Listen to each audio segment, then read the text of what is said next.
Olá, sejam bem-vindos ao Janga CU Talks Live. Sou Maximília de Paula, faço parte da diretoria do Clube dos Jangadeiros e cumprimento a todos em nome da comodoria e da diretoria do Clube dos Jangadeiros. Agradeço também as pessoas que estão aqui entrando na nossa live. Tudo bem, Gruner, Lúcia? Sejam bem-vindos. No momento, estamos ao vivo no Instagram e após essa live estará disponível para acesso no Facebook e do Clube dos Jangadeiros. Informo ainda que a próxima live será dia 2 de julho, às 19 horas, com o comandante Francisco Freitas, do veleiro San Chico. O tema de hoje é Biguá, isolados em Cunayala, Panamá, com Alessandro e Márcio Mackmer. Os entrevistados de hoje, nossos queridos sócios do Jangadeiros, estiveram em 2019 e pela segunda vez participam do Janga CU Talks, só que desta vez na versão live. Eles saíram de Porto Alegre, foram até a Europa, compraram o barco, participaram da ARC e estão navegando com o Biguá desde lá, e são essas e outras histórias que vamos falar por aqui. Então, bem-vindos. Vou chamar agora a Alessandra e Márcio. Vamos aguardar um minutinho que eles estão chegando. Ó, chegaram. Sejam bem-vindos. Oi. Tudo bom, Tudo Maxi? bom? Tudo jóia. Pois bem,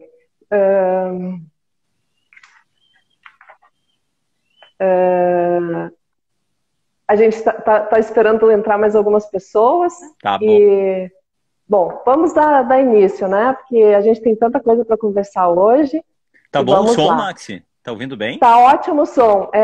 Eu sei que fazer esse compartilhamento de microfone não é muito fácil, mas e a gente fica juntinho. Vamos lá. Vamos ficar bem juntinhos. É que a gente quase não fica junto, né? Eu entendo bem o que é isso. Olha só, a gente está morrendo de saudade de conversar com vocês. Eu acho tão bom a gente ter essa oportunidade do Janga CU Talks para a gente colocar um pouco o papo em dia, né? Mas eu andei pesquisando no blog, no Instagram de vocês, no canal do YouTube, e eu não posso deixar de ler uma coisa que eu achei extremamente interessante que tem lá na descrição do blog. Quando vocês dizem exatamente isso. Somos uma família que tinha um sonho e esse blog conta como foi o planejamento e a realização de viver 2 anos a bordo do nosso veleiro, o Biguá. Foram 2 anos intensos e de muita aventura. O saldo final foi tão positivo que estendemos nossa viagem por mais 1 ano. Biguá. Agora eu sublinhei porque essa frase é muito legal. Biguá, em 2020, começa em Bocas del Toro, no Panamá, e não sabemos onde vai terminar. E esse não sabemos onde vai terminar é exatamente o que norteia a nossa live, né? Uhum. Então vamos direto às perguntas que eu vou fazendo aqui e vocês vão tentando me responder, né? Tá pra bom. gente manter o nosso bate-papo. Onde vocês estão exatamente agora? Fala, termina. Não, pode falar onde vocês estão. Eu sei que vocês estão em 3, né? A Alessandra, o Márcio e a Carol. Isso. E também vou querer saber onde é que anda o Henrique. O Henrique ficou com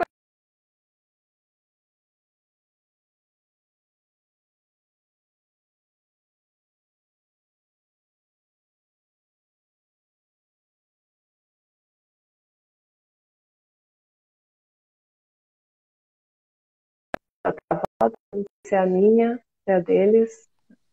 Oi, voltou? Voltou. Tá. Não, eu estava dizendo que o Henrique ficou no Brasil por causa da faculdade, mas no fim foi desnecessário, quer dizer, não adiantou nada porque a faculdade não está tendo aula por causa do Covid. Ele poderia estar aqui com a gente, curtindo, ia ter sido bem mais legal. Ficou no Brasil para nada. Mas tudo bem, faz parte. E a gente nesse momento a gente está nos Estados Unidos. A gente ficou um tempão no Panamá, mais especificamente em San Blas. A gente ficou preso lá por causa do Covid. O Panamá não emitia um documento que se chama ZARP, que é o documento necessário para sair do país. Então a gente ninguém podia entrar, ninguém podia sair, a gente ficou preso. E agora? quando liberaram, a gente conseguiu vir para os Estados Unidos. Tá.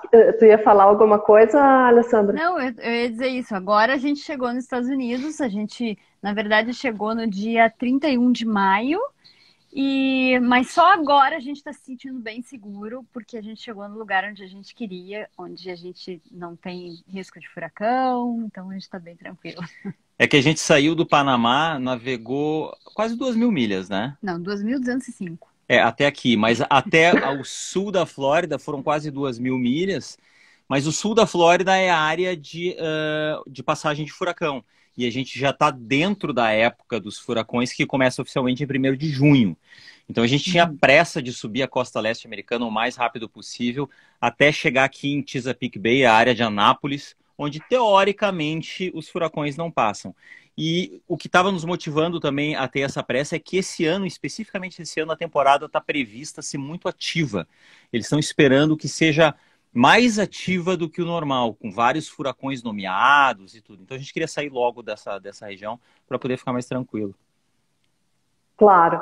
E relembrando essa situação toda de vocês terem que chegar até aí para sair do Panamá e fazer toda essa travessia, né?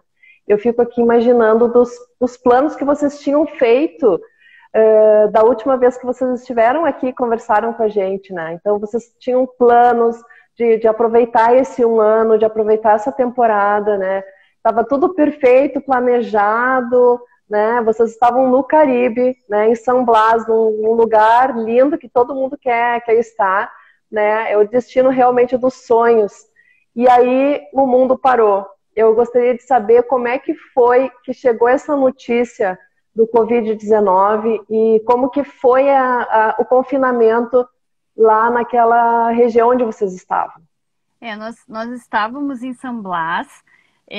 Logo que a gente voltou, né, da viagem, a gente voltou da nossa primeira parte da viagem, foi ao Brasil e voltou para o Panamá para buscar o barco que estava em Bocas del Toro. E aí de lá a gente levou o barco para San Blas para ficar um tempo e ficamos umas 3 semanas em San Blas, vimos como funcionava San Blas normal, com turista, com charter, com movimento. Fomos a Linton porque o Márcio tinha que voltar para o Brasil, o Henrique voltou, porque o Henrique estava com a gente, voltou para começar a faculdade, isso era em fevereiro, né? E eu e a Carol ficamos um tempo em Linton, quando o Márcio voltou do Brasil, a gente, vamos ficar o quê?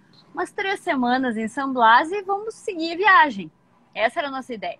Quando a gente chegou em San Blas, a gente provisionou o barco para, tipo, um mês. Logo em seguida a gente estaria em outro lugar, né?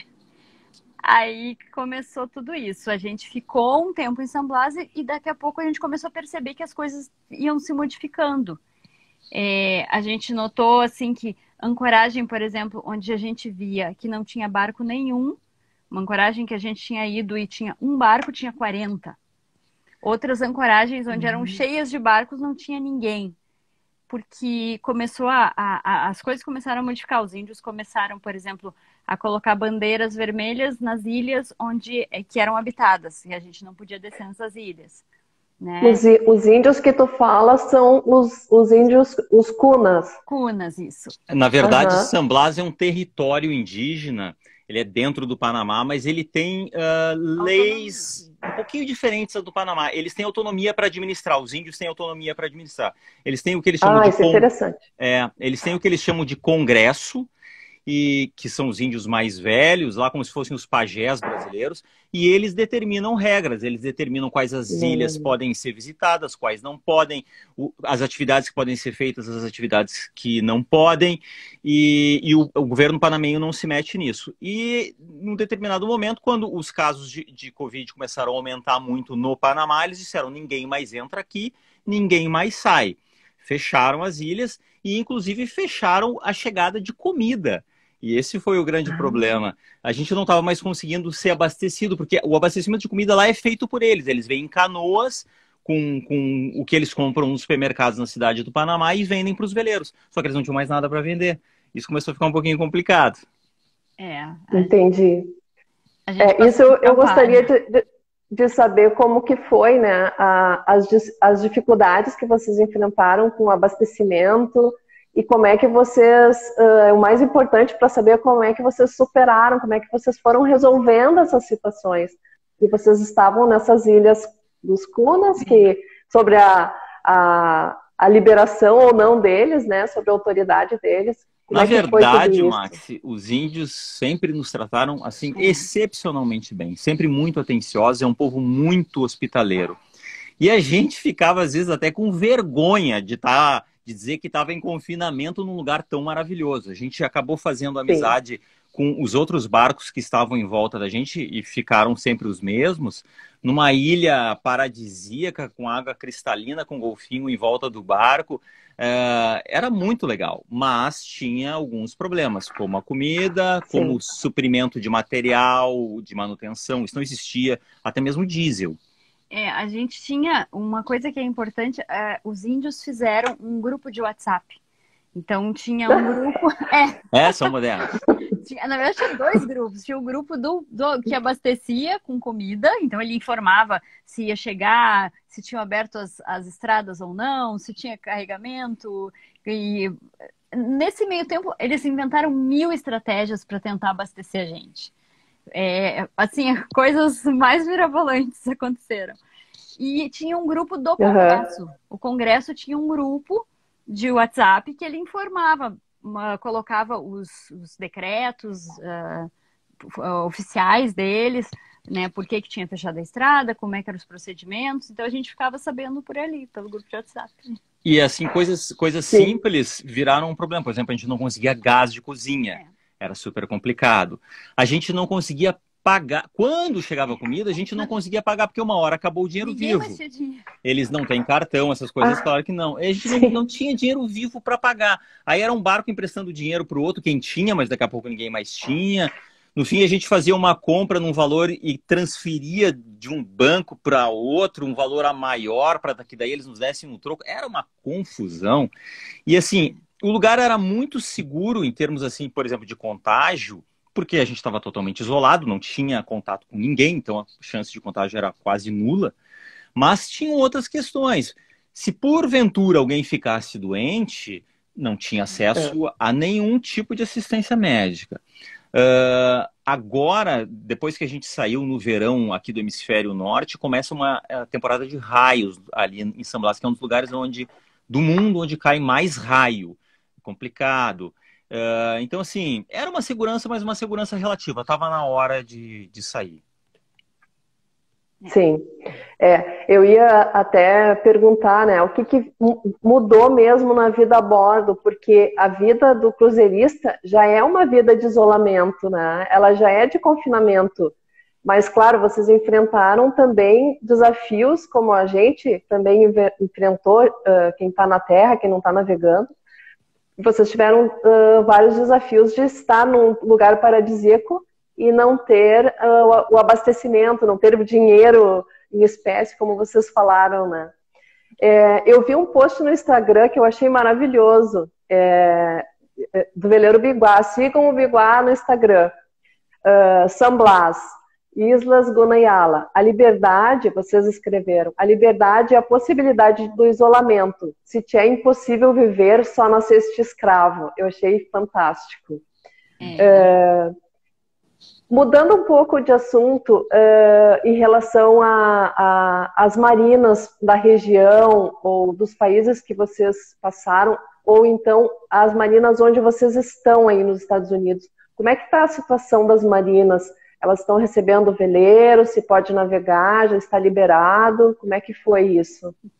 Cada lugar é de um jeito, né? Assim, tipo, no Panamá, a gente foi para Linton, quando a gente saiu de San Blas, e a gente decidiu que ia continuar quando alguns portos abriram, que era o caso do México e dos Estados Unidos, que estavam abertos. A gente foi a Linton, que é uma das marinas, onde a gente podia descer para pegar os ARP e para fazer a saída do país. Mas quando a gente chegou em Linton, até foi engraçado, porque a gente estava naquela vendo as notícias. Então, eram 9 horas de navegada até Linton. Eu peguei uma camiseta velha do Márcio e costurei máscara pra gente, para chegar na marina com máscara. Horrorosas, ficaram horríveis, mas a gente foi... Chegamos As máscaras não são bonitas. Não, mas as minhas são péssimas. Eu sou péssima costureira. Aí chegamos com as máscaras, as pessoas olhavam pra gente e riam, porque ninguém usava máscara na marina, ninguém não tava nem aí, pô. E a gente se sentiu meio estranho, mas, né, achei que ia estar todo mundo naquela loucura. A gente tentou não sair do barco, né, a gente chegou na marina pra ficar um dia, fazer tudo que tinha que fazer, abastecer o barco e ir embora. E a gente não podia nem descer, porque a gente sabia que o Panamá estava com um controle grande para sair de casa, então as pessoas não podiam sair por mais de 1 hora, aí tinha um esquema do número da identidade para sair, e aí a gente contratou uma empresa de catering e fez todo o pedido no caminho, e eles entregaram pra gente tudo, eu não saí do barco, comprei tudo, tudo por WhatsApp. Mas ainda falando de marina, o Panamá tem poucas marinas, na verdade. Do lado do Caribe, eu acho que deve ter umas 4 em todo o país. Em San Blas não existem marinas, só âncora. Não tem estrutura náutica nenhuma. Só existe ilha. Só ilha, mas é super abrigado, é bem legal de ficar na âncora. E de um modo geral, a gente não fica em marina, a gente procura sempre ficar na âncora. Claro, primeiro porque é mais barato, mas acima disso ainda porque a gente gosta mesmo de ficar em âncora, tem muito mais liberdade, é muito mais confortável, o barco está sempre alinhado com o vento, é mais fresco. Já aqui nos Estados Unidos, é um pouquinho diferente. Alguns lugares tu é obrigado a ficar em marina porque não tem ancoragens seguras. Só que aqui as marinas são caríssimas. É o lugar onde a gente está encontrando as marinas mais caras até agora, inclusive mais caras, bem mais caras que na Europa.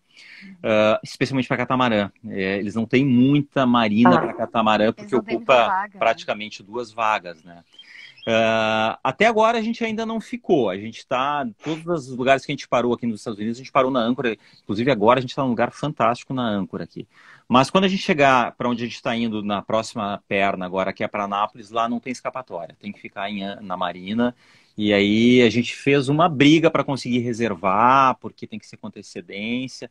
Mas assim, com relação a marina versus Covid, parece que não tem muita preocupação. A gente não vê muita gente de máscara e quase que normal, embora os casos estejam disparando aqui de novo, né? Alguns lugares que tinham aberto estão voltando a fechar, porque houve assim um segundo pico de contaminações. A gente está se cuidando. Apesar da gente não ficar em marina, a gente desce, quando a gente tem que sair do barco, muitas vezes a gente usa o trapiche, o ding-dock da marina para descer. E aí acontece justamente isso, a gente não vê ninguém de máscara. A impressão que a gente tem é que a pessoa pensa assim, eu tô no veleiro, eu tô saudável. Então ninguém usa máscara. É muito relaxado, muito mais do que a gente imaginou. Mas é que tu está reservado no veleiro, tá salvo, mas tu saindo dali, tu corre, tu encontra pessoas, então não pode, né? Claro. Nós saímos sempre com as máscaras na mão, passamos perto de alguém, a gente põe, ou se tem que entrar em algum lugar, a gente põe. A gente tá mais ou menos fazendo isso, né? E a entrada do país também. Eu ia perguntar como é que foi a entrada do país, foi fácil? Muita gente pergunta isso pra nós, assim, como é que é? Vocês tiveram que fazer quarentena? Nada, a gente chegou aqui, muitas pessoas, quando a gente estava vindo, mandaram mensagem dizendo, não vão, tá fechado para brasileiros. Só que, na verdade, não estava fechado para brasileiros, né? Estava fechado para quem viesse do Brasil. Né? Então, sim, vocês já estavam fora do Brasil. Isso, então não se aplicava para nós. Quando a gente chegou para entregar os papéis, os passaportes, eles olharam as datas, não falaram nada da gente ser brasileiro, nos deram cruising permit, tudo tranquilo, assim, não... E o americano, de um modo geral, os Estados Unidos, claro, eles têm uma série de problemas, a gente sabe. Agora, por exemplo, esses problemas acontecendo. Tem uma série de coisas que não funcionam aqui. Mas falando especificamente da nossa área, da navegação, da náutica, da navegação de cruzeiro, tudo funciona muito bem. Quando tu olha uma carta e diz que tem uma boia e ela é iluminada e ela é verde, a boia tá lá e é iluminada e é verde. É lindo. Se diz que o canal está sendo Que dragado, bom, o canal é que dragado. segurança, né? É. Não, a guarda Então costeira navegar à noite não tem problema. Não. nenhum, todo mundo tem AIS. A guarda costeira fica 24 horas por dia. Esses tempos agora, uns 3 dias atrás, a gente escutou um mayday de uma lancha que estava afundando, com 3 adultos a bordo de uma lancha afundando.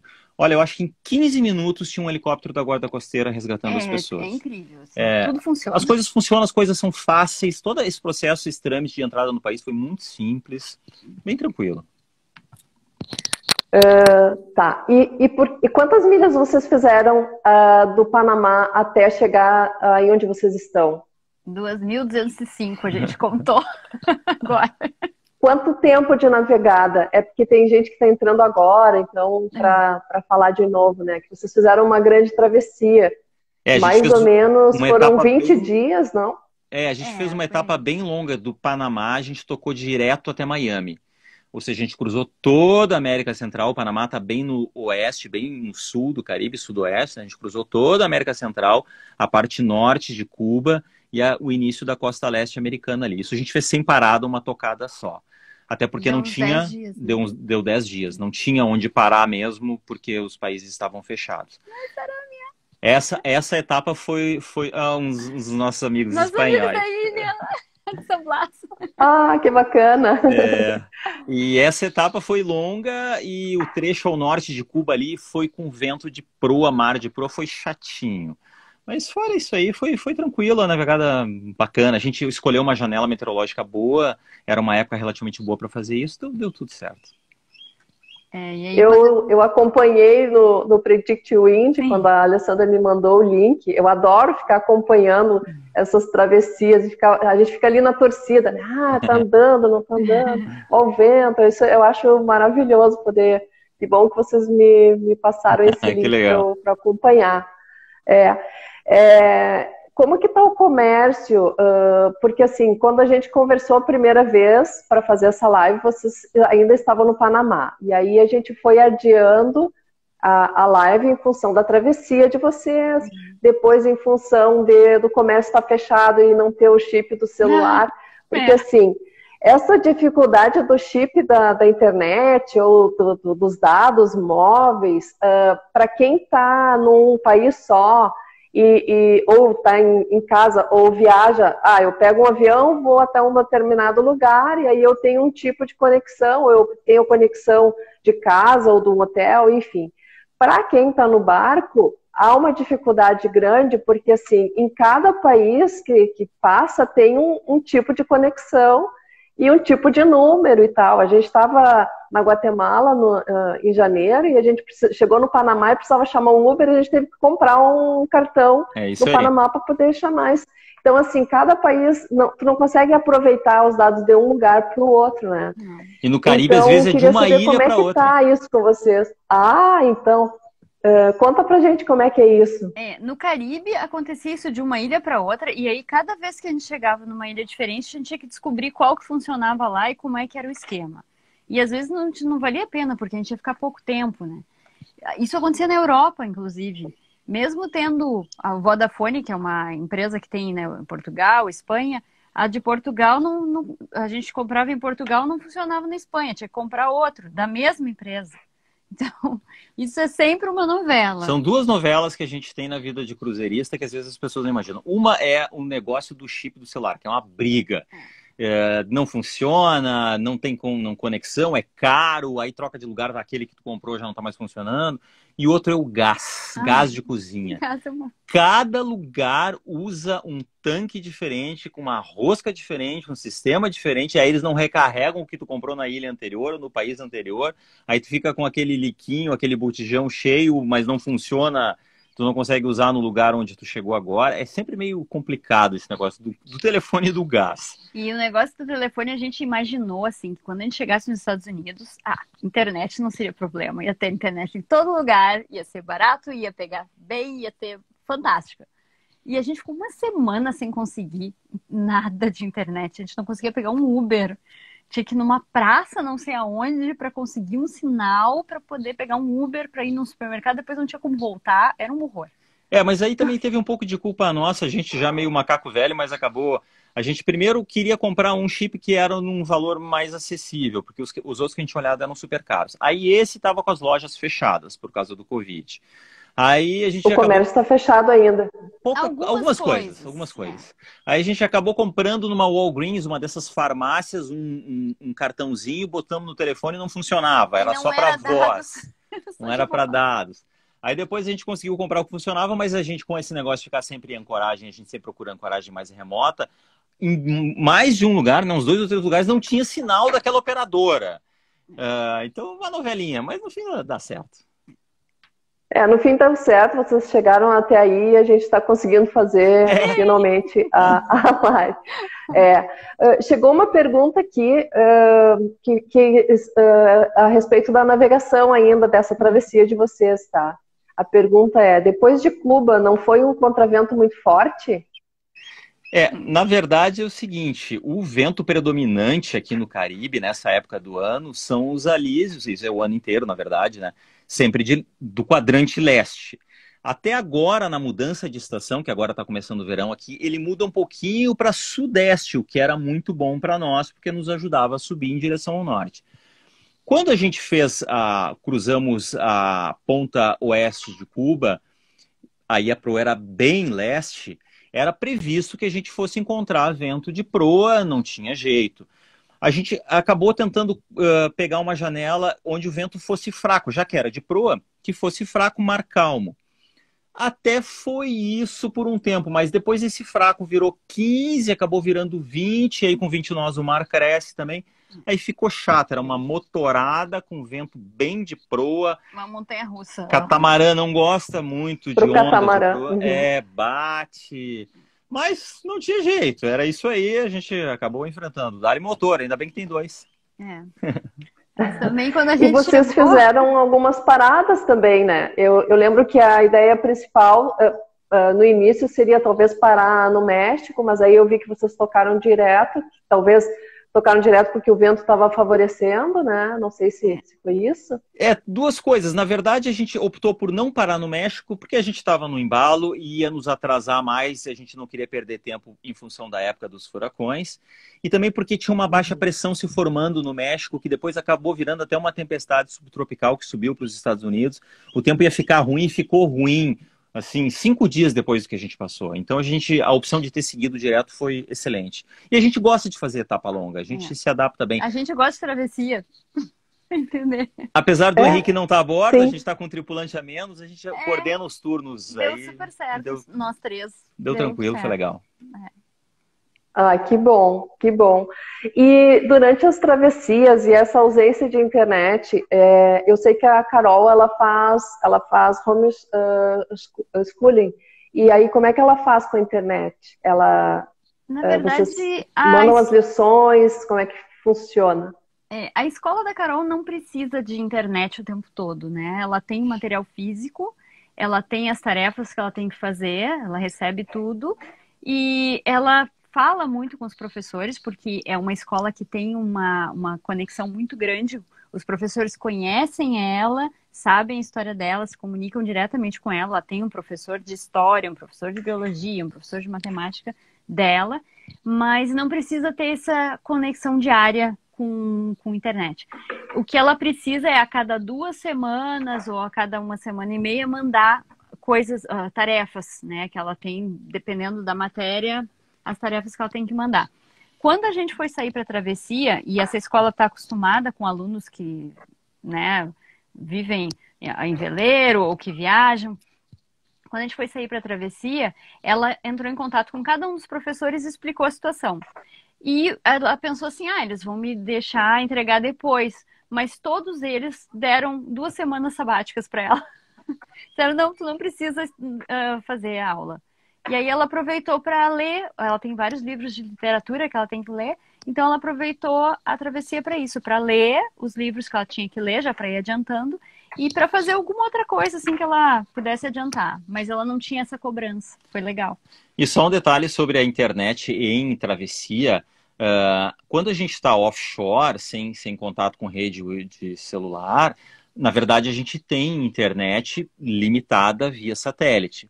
Então a gente usa essa internet para baixar meteorologia, a gente consegue mandar e receber e-mail e a gente também consegue telefonema, voz, uma qualidade meio ruim, mas dá. Além do sistema de SOS que a gente pode acionar o Iridium, que é o nosso dispositivo, e manda, junto com o EPIRB, manda uma mensagem de SOS.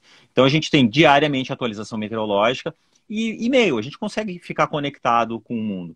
Só que a gente só utiliza isso quando está offshore mesmo, porque é um serviço caro e paga-se por mês. Então quando, por exemplo, está dentro dos Estados Unidos, não tem sentido estar pagando conexão via satélite se a gente tem conexão via telefone normal, né? E por ali eu fazia a atualização do Predict Wind, que eu botei um diário, né, da viagem. Todo dia eu escrevia. O diário foi muito bacana, deu para acompanhar direitinho. Até eu fiz uns prints, mandei para vocês, não sei se vocês conseguiram. Bom, agora já conseguiram, né? Mas durante a travessia, óbvio que não. Não sabia. Veio uma pergunta agora em relação à alimentação, porque eu sei que a tripulação tem aí divergência de alimentação, né? Tem a alimentação vegana, tem a alimentação do Márcio, e aí como é que vocês se adaptam com isso, né? Como é que é essa rotina alimentar? Na verdade, depois que a gente já vive dessa maneira, né? Já tem o hábito de comer dessa maneira, é fácil, né? É meio estranho para quem não está acostumado. Mas o que a gente cuida muito na hora de comprar os alimentos, né, para que eles sejam bem estocados e que a gente não perca alimento, porque eu uso muita coisa fresca, eu uso muito grão, eu tento cozinhar ao máximo o alimento a partir dele o mais bruto possível, assim, no mínimo de processamento.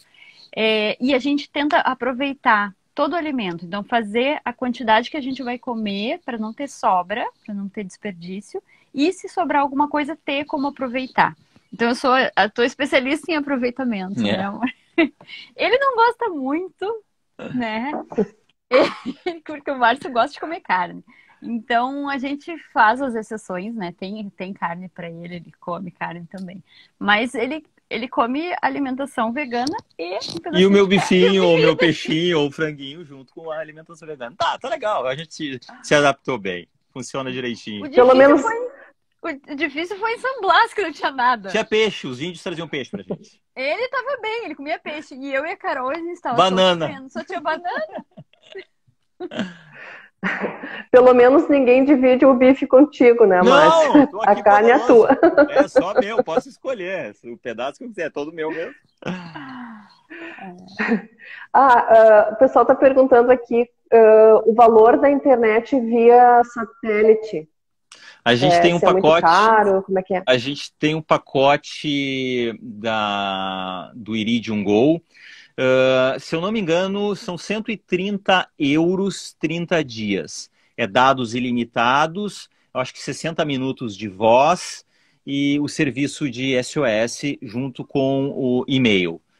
Eles colocam dados ilimitados porque, na verdade, é muito difícil de tu conseguir baixar dados. É mais lento do que aquelas internets de escadas antigas.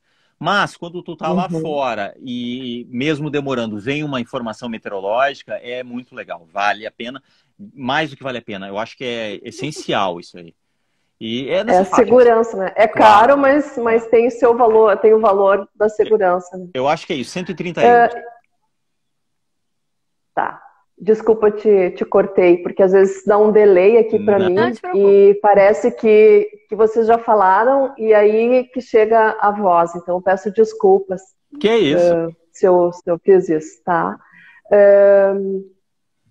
Agora eu vi uma coisa muito legal no blog e eu vou passar aqui. Uma postagem e eu saliento essa postagem porque eu me identifiquei muito com ela, tá? Ela diz o seguinte: ora, pilotos, é pro Márcio, né? Ora, pilotos. Ora, pilotos voam. Se somos pilotos, é isso que devemos fazer. E ponto final. Mas será que é isso mesmo? Será que nessa vida só podemos ter um papel? Mais do que isso, o que é que somos realmente? Esse questionamento eu me faço. Então, eu queria que vocês, ou que o Márcio, me contasse sobre esse post, né? Porque é uma percepção bem dele, né? Pensando em uma forma de dar coragem a quem quer soltar as amarras e ir em busca de sonhos, de outros sonhos. Eu gostaria de saber um pouco disso. É que sempre que tu decide um estilo de vida alternativo, digamos assim, seja ele qual for, várias pessoas vão Tem gente que vai achar muito legal, tem gente que vai achar que tu é um vagabundo, tem gente que vai achar que tu ficou maluco. Tu tem que conseguir gerenciar essas imposições que a sociedade te faz, né? Eu, por exemplo, tenho uma carreira super longa como piloto de linha aérea, é um lugar que entre os pilotos muitos gostariam de ter. Sou comandante de uma empresa grande, sou base em Porto Alegre, ou seja, minha empresa me permite ficar na cidade onde eu moro, uma série de coisas boas, né? Mas mesmo assim, eu resolvi, depois de um tempo, que eu queria experimentar outras coisas. E quando eu disse isso, muitas pessoas falam, pô, mas tu tá maluco, o que que tu quer? Tu é piloto, tira férias, vai pra Disney, daí depois tu volta e continua voando. Só que não é isso, né? Eu acho que a vida que a gente tem é essa aqui. A gente tem o direito de experimentar outras coisas. Sempre vai haver, tu vai ter que renunciar a alguma coisa, tu vai ter que te sacrificar, tem que realmente querer. Não adianta dizer assim, eu tenho o sonho de ir para a Patagônia de moto. Mas tu quer mesmo? Tu sabe andar de moto, tu quer comprar uma moto, tu quer passar frio em cima da moto, isso tudo faz parte da coisa. Se tu quer mesmo, seja o que for, velejar, andar de moto, andar de motorhome, ou virar índio, não sei, estabelece uma data e vai. Porque, por exemplo, no nosso caso aqui da vela, muitas pessoas falam assim, mas isso aí eu não posso fazer porque eu não tenho dinheiro. Dinheiro não é uma restrição. Por incrível que pareça, a gente vê gente em veleiros de $1 milhão e a gente vê gente em veleiros de $10 mil. Um do lado do outro, no mesmo lugar, aproveitando igual. Então, é muito mais uma questão de tu querer realmente do que, não, eu não tenho dinheiro, ou quando eu me aposentar, ou quando o meu papagaio morrer. Não, estabelece uma data e trabalha nesse projeto e vai. O negócio é esse. Vai querer complementar, Alessandra? Também, tu tem todos os teus estudos de yoga, eu sei que vocês têm todo... que na verdade, assim, essa mudança, né, tu tem que tomar a decisão de sair pelo mundo, pegar os filhos e vamos lá, larga a casa, larga tudo e vamos embora. É uma decisão, assim, difícil pra gente, foi difícil. A gente chegou a pensar isso, eu e o Márcio, quando o Henrique nasceu. O Henrique vai fazer 20 anos. A gente chegou a pensar isso há muitos anos atrás. A gente chegou aí com o Henrique bebezinho no estaleiro, pensando em vender o apartamento, comprar um barco e sair pelo mundo. Só que naquela época eu era uma pessoa extremamente apegada a tudo. Eu era apegada à família, claro, apegada ao dentista, ao pediatra, todo mundo. Eu era apegada a tudo. Então não era o meu momento. E eu tive que mudar muitas coisas na minha vida para chegar nesse ponto. Porque a gente tem que, como nós somos um casal, nós somos um casal, então os dois têm que querer, não adianta um só querer, né? Tem que ter uma coisa em conjunto. Porque é uma coisa difícil mesmo, tu abrir mão de muitas coisas. Então, nesse caminho, eu deixei de ser veterinária, que é a minha profissão de formação, trabalhei muitos anos como veterinária. Fui ser professora de yoga, que não tinha nada a ver, né, com veterinária. Então, eu também tive algumas mudanças. Eu acho que se não fosse tudo isso, eu não ia me desapegar para a gente chegar nesse ponto. Então, já teve outras mudanças. É um processo gradual que leva anos. O nosso projeto para sair para essa viagem foi de, no mínimo, 5 anos, trabalhando assim diariamente nesse projeto. Não é uma coisa rápida, não é uma coisa fácil, mas é possível para qualquer um. Que bom saber, que bom encorajar outras pessoas, né?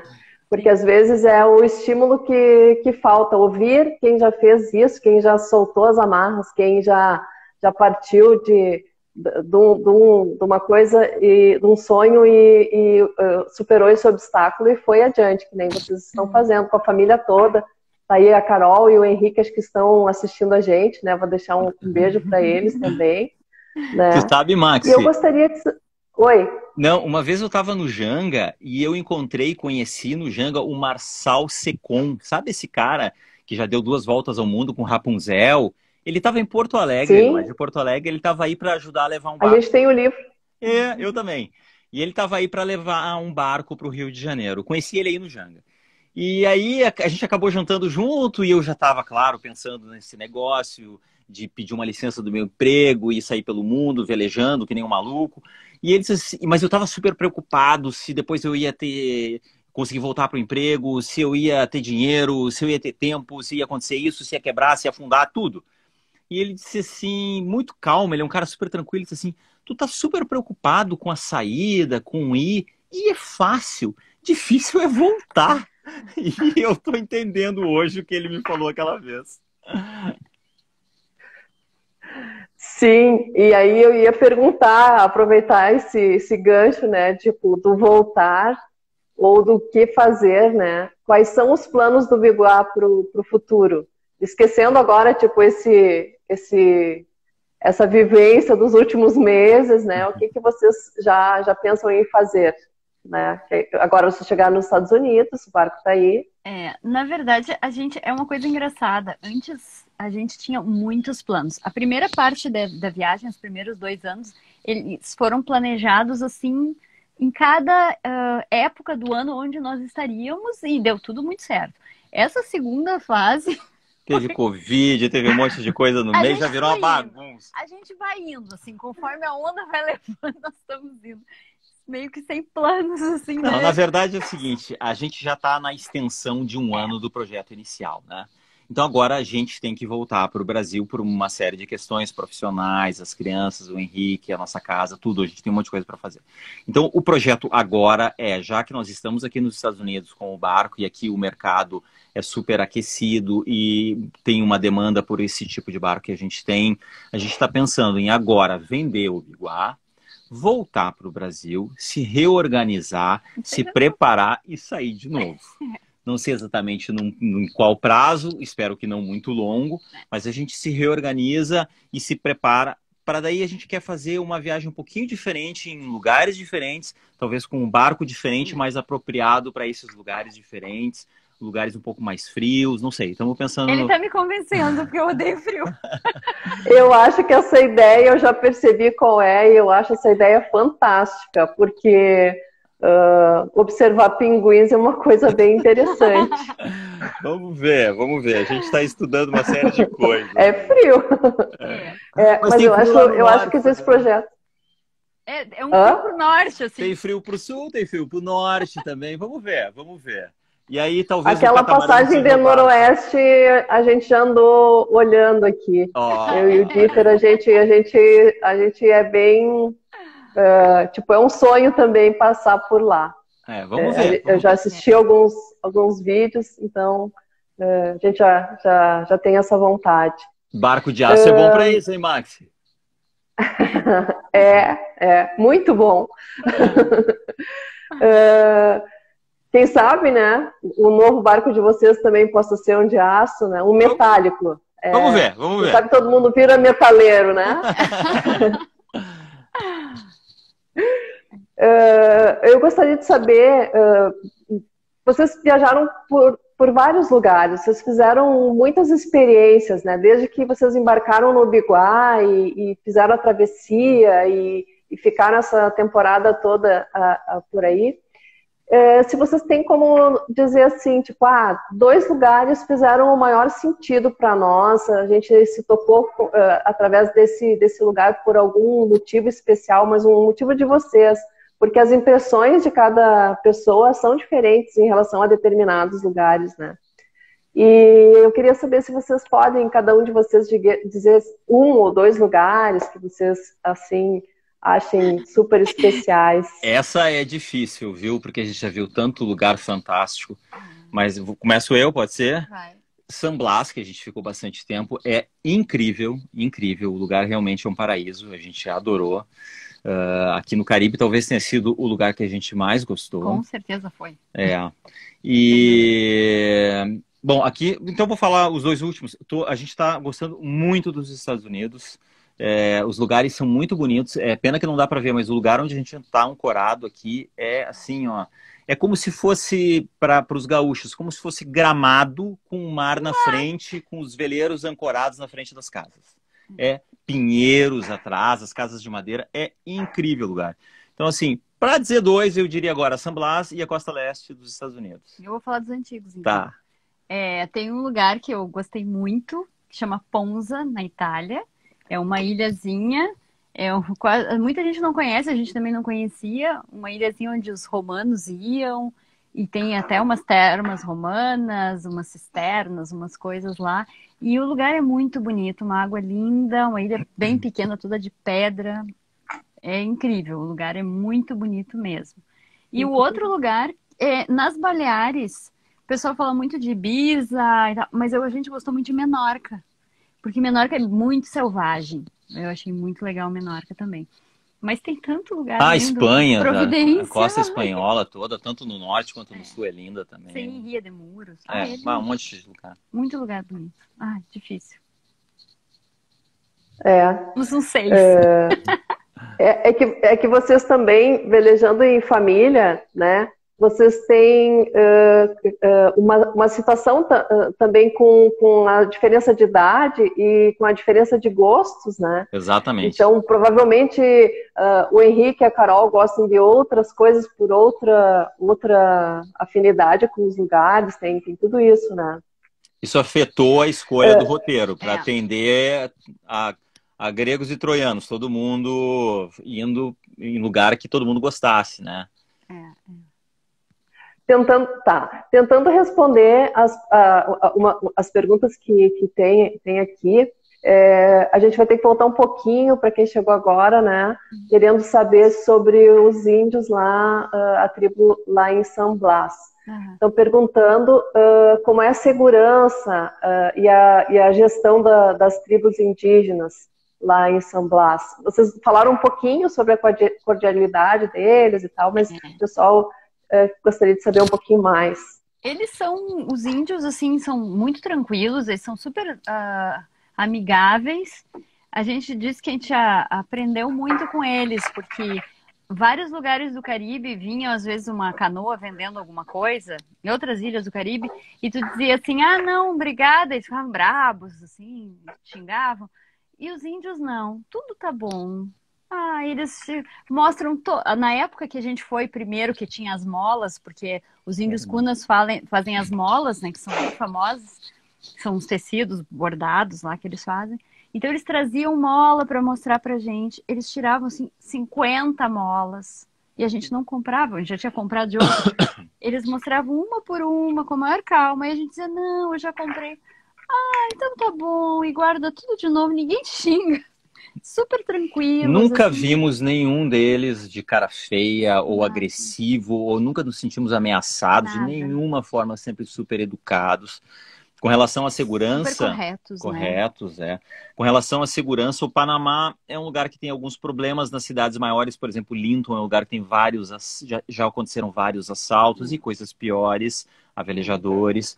Mas em San Blas a gente se sentiu assim, 100% seguro. A gente dormia com o barco todo aberto sempre. E tinha perigo, assim, tinha crocodilo que nadava em volta do barco. Isso era ameaça isso eu gostaria de saber. Tubarão, crocodilo. Mas, assim, ameaça de assalto, a gente não... A nossa experiência pessoal é zero. E a administração deles tem que entender um pouquinho a forma como eles pensam. Às vezes a gente não entende de imediato. Por que estão decidindo isso desse jeito? Pode parecer um pouco estranho.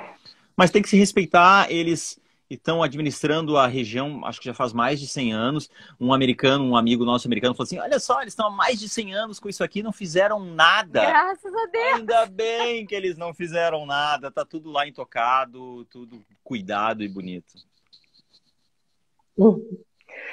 Quando liberou um pouco, eu lembro que a Alessandra até comentou que liberou, eles recebiam alimentos para eles, né, e dividiam com vocês. E depois eles escolheram alguns, a tripulação não podia descer toda a tripulação para ir buscar alimentos lá, tinha mais ou menos uma situação dessas. Como é Eles que foi isso? criavam, cada vez eles criavam uma coisa, porque tinham as comarcas, né? Então, cada parte de San Blas são comarcas, então uma comarca decidia uma coisa. Então, por exemplo, um índio que abastecia dessa comarca podia ir até o barco levar comida usando máscara, mas esse índio estava se sacrificando pela gente e ia ter que ficar 14 dias de quarentena depois de ter contato conosco, que não temos contato com ninguém, só com ele. Então, a gente tinha que agradecer o sacrifício do índio, né? Então tá. Aí teve outra vez que eles resolveram que eles iam esterilizar todos os alimentos para nós. Eles desinfetaram todos os alimentos, ficaram a noite inteira desinfetando as coisas para nos entregar. Aí chegou tudo murcho. A gente comprou um monte de coisa, não durou nada. Não, daí eles chegam de máscara, mas a máscara tá tapando só o queixo, luva com as pontas dos dedos de fora. Era uma confusão. Logo no início, quando estava começando a questão do coronavírus, que a gente podia ainda ir tinha um vilarejinho assim, minúsculo, ir lá no supermercado, que na verdade era uma prateleira, não tinha nada assim, para comprar alguma coisa. A gente foi, né? Acho que foi a última vez que a gente desceu assim na ilha. A gente foi lá e aí eles estavam com vários cartazes. Escrito de canetinha, assim, né? Bem simples. Para a gente desinfetar, tinha que lavar a mão. E era uma bacia de água, só com água. Então todo mundo tinha que botar a mão naquela água. Água marrom. E eu dizia, eu não quero lavar a mão. Isso Tá. saía assim. Então eram umas medidas assim que eles tomavam e era engraçado, assim, mas a gente respeitava, claro, né? E essa questão aí foi uma delas que eles decidiram numa das vezes que a gente podia buscar eles trouxeram os alimentos, mas eles não iam até o barco. Então a gente tinha que ir a um barco, ir até a ilha, descer com o bote, medir a temperatura das pessoas. Só que o termômetro não funcionava. Tinha que medir a temperatura e tinha que passar no centro médico, né, as pessoas desse barco, e aí pegar os alimentos e distribuir para os outros amigos. E aí teve uma amiga nossa que foi, e ela era muito engraçada. Ela pegou e falou pro índio assim, eu vou, mas eu não vou descer do meu bote, tu vai trazer tudo para mim no bote. E aí ele concordou, né? E ela disse, eu não vou descer do bote. Aí ele levou tudo para ela no bote, e aí ela trouxe para todo mundo a comida, né? Mas era assim, cada vez era um jeito. Não, e a encomenda do supermercado que a gente fazia era super engraçado, assim. Tem, sei lá, quando a gente resolvia pedir alguma coisinha diferente, né? Bebida alcoólica era proibido. Tem azeitona? Tem. Tem, sei lá, cogumelo? Tem. Tudo tinha. Aí ele trazia o que ele queria, que não tinha nada a ver com o que a gente tinha pedido. A gente pedia azeitona, o cara trazia tomate. Tá tudo certo, é aquilo ali mesmo. No final, a gente já tava assim, pegando o que tinha. Qualquer coisa, tá? Manda o que trouxe tá aí, tá bom, tá valendo. A gente acompanhou aqui também, vocês fizeram uma amizade muito grande com os barcos que estavam com vocês, né? Eu vi que tinha festa de aniversário, sim. A Alessandra deu aula de yoga, até achei super legal que tu fosse a melhor professora de yoga.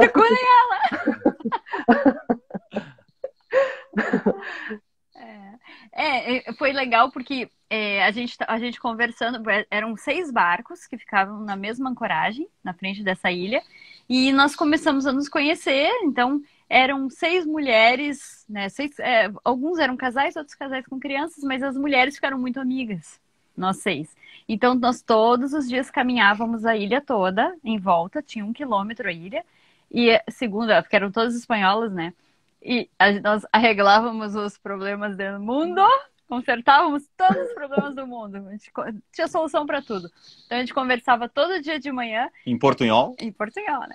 Aí quando eu chegava, às vezes, na praia com sup, aí estavam as crianças das outras e diziam, Las Madres estão para lá. E vamos lá, as madres caminhando. E a gente ficou muito amigo. E aí, claro, um dia... não quer dar aula de yoga para nós? Vamos dar aula de yoga. E aí, todo dia... Tem aula de yoga hoje? Era todo mundo. Vinha outros barcos fazer aula de yoga. Começou a ficar famosa a aula de yoga. E aí, um dia, conversando... Ia ser meu aniversário, dia 24 de abril. Aí a outra disse, mas o meu é dia 23 de abril. E a outra, o meu marido é 25 de abril. Então era, todo mundo tava de aniversário, tinha um em cada barco. Então a gente se juntou e fez uma festa, todo mundo. Na ilha. Na ilha, é. E, então... Ah, que show. Era muito... Que bom, né? Essa amizade de cruzeiristas, né? É pena que essas amizades às vezes duram pouco, né? Porque cada um vai para um lado, mas a gente, claro, mantém contato por diário. e-mail, essas coisas. Mas faz parte da vida de cruzeirista isso, né? Tu faz uma super amizade, depois um vai para o norte, outro vai para o sul, mas é assim. Nós agora estamos espalhados pelo mundo. Tem um só que está em San Blas ainda. E aí outras duas voltaram para Espanha, outras está atravessando agora o Atlântico para voltar para Espanha.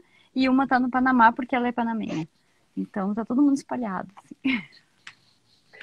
Eu tenho que dizer que está uma conversa ótima, é como se vocês estivessem aqui no Araxane, conversando, tomando um café, mas a gente está chegando no final do nosso tempo, o Instagram só tem 1 hora, é pouco, a gente vai ter que repetir conversas por aqui, já que vocês vêm para cá. Eu gostaria de saber quais as principais lições que vocês tiraram dessa última aventura, né? Assim como considerações finais, porque a gente está se encaminhando para o final da live. Eu acho que dessa última aventura, o que ficou ainda mais enfatizado foi o relacionamento familiar. Porque a vida dentro de um barco, o espaço super limitado, já é muito intensa essa questão do relacionamento da família, mas ainda num ritmo de quarentena, com uma série de restrições, isso foi mais forte ainda. A gente de vez em quando discutiu, mas como tu discute, tu tem que se resolver também, porque não tem outra opção mesmo, só se saísse nadando. Então isso foi muito, muito intenso, muito forte, foi muito legal. A família cada vez mais unida. Isso aí a gente já tinha percebido antes, né? Agora só veio reforçar mesmo. E até o legal é perceber as pessoas, né, que agora estão pela primeira vez tendo que conviver, né, em lugares confinados, que em casa, e às vezes não tem muito o que fazer, então o pessoal ficar inventando filme, inventando fazer ginástica, e é o que a gente faz no barco, a nossa vida é isso ali. Então a gente olhava assim e dizia, mas é que nem viver no barco. Eu acho que essa pandemia está sendo muito legal, porque muita gente vai ver que é possível. Então vai ter mais gente tendo coragem para fazer isso. Muito legal, claro, nesse sentido. É uma tragédia. Claro. Sim. Mas, enfim, eu gostaria de agradecer imensamente a participação de todos que nos assistiram até agora, a participação de vocês, deixar um beijo para a Carol, para o Henrique, para ti, Alessandra, para ti, Márcio. Em breve a gente se encontra de novo. E um abraço no Dieter também. Obrigada, ele está por aqui, ele está agradecendo, mandando outro para vocês. Então, agradeço imensamente a participação de vocês e bons ventos. A gente se encontra por aí. A gente se encontra. Tchau. Obrigada a todos que assistiram. Tchau. Encerra aí. Como é que é?